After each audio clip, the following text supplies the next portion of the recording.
Salut à tous, c'est Electron Libre. Alors aujourd'hui, vidéo sur installation, montage et conseil de la piscine tubulaire ronde diamètre 3,66 m de chez Casto à 200 €. Donc la marque c'est Intex. Donc je tenais à faire cette vidéo parce qu'en fait moi ça fait 3 ans que j'ai la mienne et j'ai eu quand même en 3 ans pas mal de galères pour arriver à faire un sol plat nickel sans que ça nous défonce les pieds. La filtration pareil, ce qui est vendu avec c'est quand même pas le top, j'ai eu pas mal de galères donc j'ai été obligé de faire des changements et des modifs. Donc c'est pas si simple là. Donc je m'étais dit que vu que là je l'ai démonté pour la nettoyer, pour refaire justement le sol dessous parce que ça allait toujours pas, et c'était l'occasion de faire la vidéo justement pour partager mes galères et ça vous évitera d'en avoir de votre côté et surtout comme ça, si en partageant les galères, s'il y en a d'autres qui ont des bonnes idées, c'est le bienvenu quoi. Donc on se retrouve dans le jardin et on attaque tout de suite là. Donc la piscine je l'ai démontée, elle est là avec tous les tubes et ici donc c'était l'endroit où elle était. Donc à l'origine je l'avais mis directement sur l'herbe avec la bâche prévue pour. Alors je vous déconseille fortement de faire comme ça parce que ça va pas. La moindre petite brindille ou petite branche, ça arrive à passer à travers l'espèce de film géotextile. Quand on marche dessus dans la piscine, ça fait super mal aux pieds et ça finit par faire un trou dans la piscine au bout d'un moment. Donc c'est mort. Ensuite, l'année dernière, j'avais fait le carré là que vous voyez avec des bordures en béton de 50 cm de long de chez Casto à 1 € qu'on enterre. Hein. Donc j'ai fait un carré de 4 mètres par 4 mètres. Et j'avais mis du sable que j'avais mis à peu près de niveau, tassé, tout bien nickel. Donc j'ai mis la piscine comme ça, et en fait ça va pas non plus, parce que quand vous marchez dans la piscine, ça finit par faire des creux aux endroits où vous marchez, du coup vous avez un sol tout défoncé, et c'est super désagréable quoi. Et à force de faire des creux de partout, ça finit par faire ressortir des petits cailloux, et ça vous refait encore un trou. Donc cette année, troisième idée, là je suis allé acheter à Brico Dépôt des plaques de polystyrène extrudées. Donc ça fait des plaques comme ça, avec des petites rainures, comme ça elles s'emboîtent. C'est des plaques de 1,25 m par 60 sur 40 mm d'épaisseur. Donc je suis en train de les installer. Et pour les maintenir, pour pas qu'elles se barrent quand je vais mettre la piscine et qu'on va remplir, je les scotche avec du scotch gris comme ça tient plutôt bien. Voilà, j'ai fini. Vous voyez. Donc pour info, il faut 2 rouleaux. Hein. Un rouleau 1/3. Donc on va installer le géotextile dessus. Donc c'est un géotextile prévu pour de 3,60 m par 4 en 100 grammes au mètre carré. Donc il est plutôt épais, ça fait une espèce de feutrine, donc c'est plutôt pas mal. C'est fait, j'ai mis l'espèce de géotextile feutrine. Plus qu'à ramener ce bordel là-bas jusqu'ici sans abîmer ce que je viens de faire. Et on se retrouve tout de suite. Donc au niveau du montage, c'est pas compliqué, vous prenez 2 barres comme ça. Vous les rentrez à l'intérieur ici et là, et entre les deux la jonction c'est le T qui est ici avec les petits clips en plastique blanc.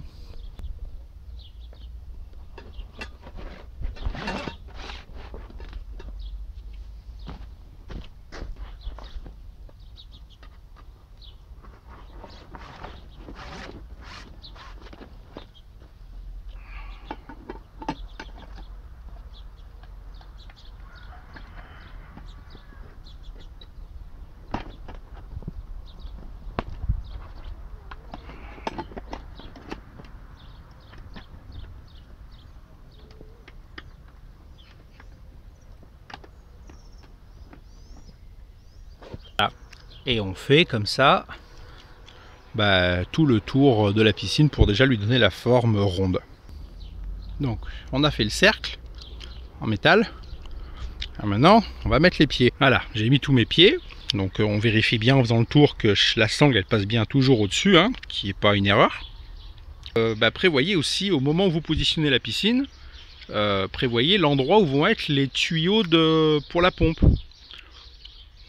Parce que ça on n'y prête pas trop attention, mais une fois que c'est rempli c'est mort, après ça bouge plus. Hein. Donc regardez bien où est-ce que vous allez placer votre pompe pour pouvoir avoir le soufflage et l'aspiration à peu près à proximité de l'endroit où vous allez installer le matos.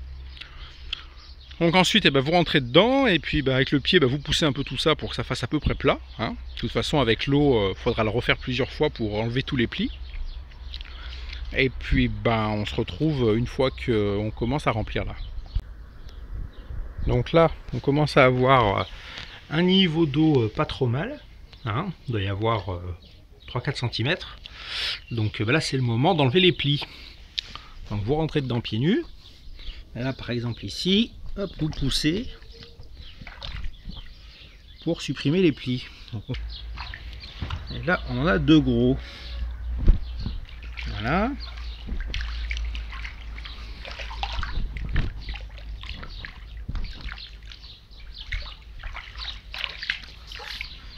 Là pareil.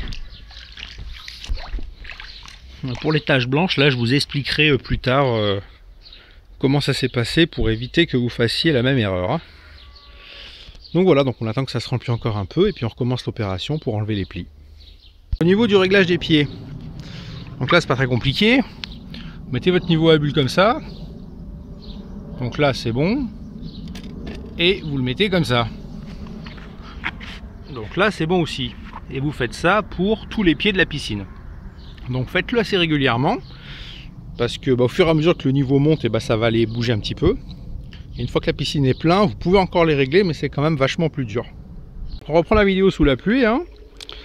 Alors, en histoire des taches blanches là, en fait, ça vient du chlore. Si vous mettez des pastilles de chlore rapides à action choc dans le truc qui flotte, en fait les pastilles elles se défragmentent tellement vite que ça passe par les trous, ça fait des petits granulés qui tombent au fond de la piscine et quand les granulés arrivent au fond de la piscine, au bout d'un moment ça vous décolore le PVC. Donc mon conseil, toujours mettre des pastilles de chlore à action lente. Et au niveau de la fenêtre ici, parce qu'ici vous pouvez régler l'ouverture, vous voyez,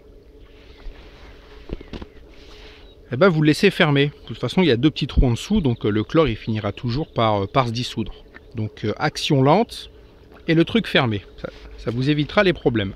Ensuite au niveau du courant, alors à l'origine c'est ça qu'il y a ici, donc ça vous fait un courant qui va tout droit. Sauf que le problème c'est que toutes les merdes qui tombent dans la piscine, elles se retrouvent bloquées au fond. Donc à Casto, vous pouvez trouver la même chose mais avec un petit téton allongé. Et dessus j'ai mis un coup de plomberie que j'ai rentré de force en le chauffant au pistolet thermique. Comme ça, ça va créer un courant tourbillon qui va faire tourner les merdes et qui vont finir tout doucement par couler, se faire aspirer de ce côté. Voilà. Donc le truc, comme il n'est pas collé, il est juste emboîté de force, du coup il est orientable.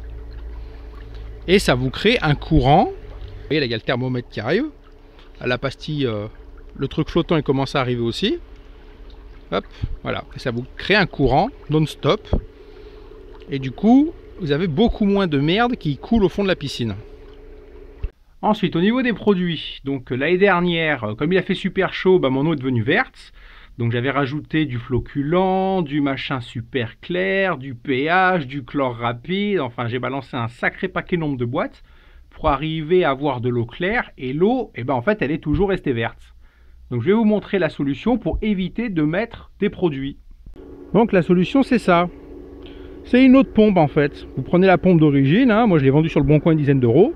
Vous allez à Casto et vous prenez celle-là. Donc c'est le plus gros modèle qui existe à Casto avec des cartouches filtrantes.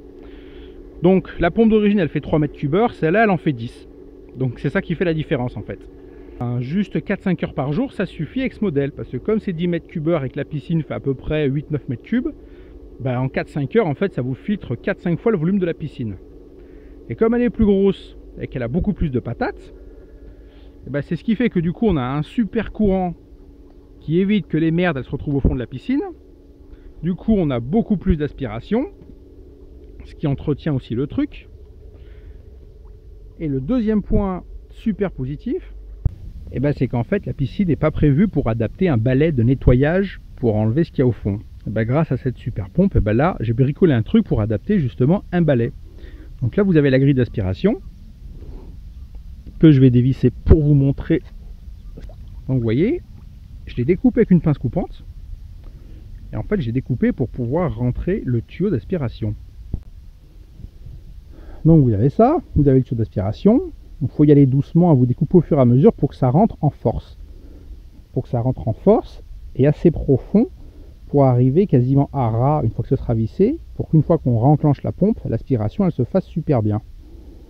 C'est un tout petit modèle. Et franchement, comme il est petit, du coup, on perd pas d'aspiration et ça marche nickel quoi. Donc je vais vous montrer, on va redémarrer la pompe. Hop. Je sais pas si on va voir quelque chose. Là voilà, là on voit un peu des merdes au fond. Hop, on va passer dessus. Voilà. Et là ça marche plutôt bien. Donc c'est le deuxième point quand même super positif de changer cette pompe qui est vendue à l'origine avec la piscine. Bah, c'est qu'après vous pouvez adapter un balai. Et ça c'est pas mal parce que je vous garantis que quand il y a du vent et puis que vous avez tout le pollen des arbres qui tombe au fond de votre piscine et que vous pouvez pas brancher de balai pour aspirer, et ben c'est vraiment la merde quoi. Avec l'épuisette c'est même pas la peine, c'est impossible hein. Et troisième point positif, c'est que grâce à cette pompe, et ben maintenant je mets quasiment aucun produit dans ma piscine, l'eau elle est toujours claire nickel. Donc ça aussi c'est pas mal, parce que bon avec les enfants, voilà, trop de produits, tu le produis quoi. Si c'est pour se baigner dans un bidon de javel, ça sert à rien quoi. Donc là, avec cette pompe, elle est tellement puissante que du coup, ben, les algues elles ont quasiment pas le temps de se développer, qu'elles passent direct dans la filtration et puis basta quoi. Donc moi j'ai mis un petit programmateur automatique hein. Vous voyez c'est un petit programmateur comme ça à l'ancienne hein, avec la petite roulette mécanique.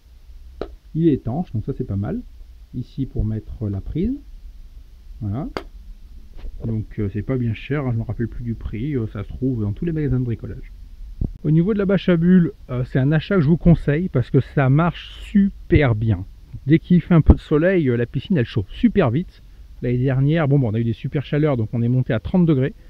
Et quand je vous dis 30, c'est 30 au-dessus et jusqu'au fond. Hein, c'est pas juste sur les 3 premiers centimètres. Donc ça marche super bien. Vous pouvez y aller, c'est un super investissement.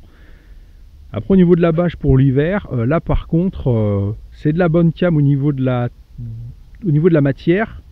Par contre, c'est une espèce de ficelle de merde qui fait tout le tour. Je trouve que la bâche, elle est pas assez grande par rapport au diamètre de la piscine, donc en fait elle déborde que de ça autour. Et donc elle finit en fait avec le vent par l'espèce de petite ficelle, elle saute et puis ça finit par couler au fond de la piscine. Donc en fait c'est de la merde. Pour le prix, vaut mieux prendre une bâche standard de chantier à Casto et essayer de se bricoler un autre truc. Donc je pense que je ferai une vidéo au niveau de l'hivernage à la fin de l'année, aux alentours d'octobre, hein, avec on essaiera de bricoler autre chose. La pompe, j'ai oublié de dire, elle fait 149 ou 150 euros. Donc c'est pas donné, mais à côté de ça, vous mettez plus de produits quasiment. Donc une autre info, le diamètre des tuyaux est plus gros que le diamètre d'origine. Donc à Casto, vous avez des adaptateurs comme ça. Donc, vous mettez ça directement sur la piscine. Et ensuite vous avez un truc filetage plus grand pour pouvoir visser le tuyau de la pompe. Donc ça c'est pas mal parce que c'est adapté quand même. Pour info, le polystyrène ça marche super bien. Ça marche tellement bien que je pense que pour ceux qui commencent, c'est même pas la peine de mettre du sable là. Vous faites un truc à peu près plat dessous, même si vous laissez la pelouse, pas besoin de creuser, vous faites votre truc en polystyrène, ça marche nickel. Et même la feutrine à mon avis, même pas besoin de la mettre non plus. Au niveau des pieds, j'avais peur que ça s'enfonce. Bah vous voyez, bah, ça s'enfonce en fait pas du tout, hein. C'est du fait que c'est du polystyrène extrudé super dense, et ben ça reste bien dessus. Donc ça c'est plutôt bien. Le kit de réparation qui vend à Casto, si jamais vous faites des trous dans la piscine, le petit kit de réparation qui doit faire 7-8 euros, il marche super bien. Donc vous pouvez y aller, c'est de la bonne cam, il faut juste bien lire la notice et bien faire comme c'est marqué dessus. Et le dernier conseil qui est assez important, surtout ne la démontez pas pour la rentrée l'hiver quoi. Ça c'est de la grosse connerie, hein. Une fois qu'elle est posée nickel machin, l'hiver, vous mettez le produit pour l'hivernage, vous mettez une bâche que vous voulez, vous la laissez surtout monter. Parce que j'ai remarqué la première année quand je l'ai démonté, c'est là où j'ai eu des trous aussi. Et pour en avoir discuté avec d'autres clients à Casto, d'autres personnes, la majorité, ça s'est passé comme ça. Ils ont eu des trous au niveau du pliage pour la ranger, parce que forcément quand on la plie, ça fait des angles. Et c'est là que ça la nique. Donc le conseil surtout, faites-le correctement dès la première fois, hein, pour pas avoir d'emmerde, vous la montez nickel.